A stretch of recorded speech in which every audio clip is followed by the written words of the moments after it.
Hello everyone, how are you doing? This is MD Tech here with another quick tutorial. In today's tutorial, I'm going to show you guys how to resolve having an issue in Firefox when you're attempting to play videos on YouTube and you're not getting any sound.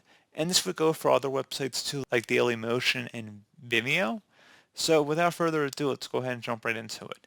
So all you have to do is just right click on the tab you're having the problem with and select where it says Unmute tab. And that's all you have to do.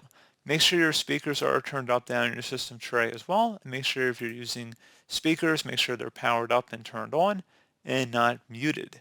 So pretty straightforward process, guys. I do hope I was able to help you out, and I do look forward to catching you all in the next tutorial. Goodbye.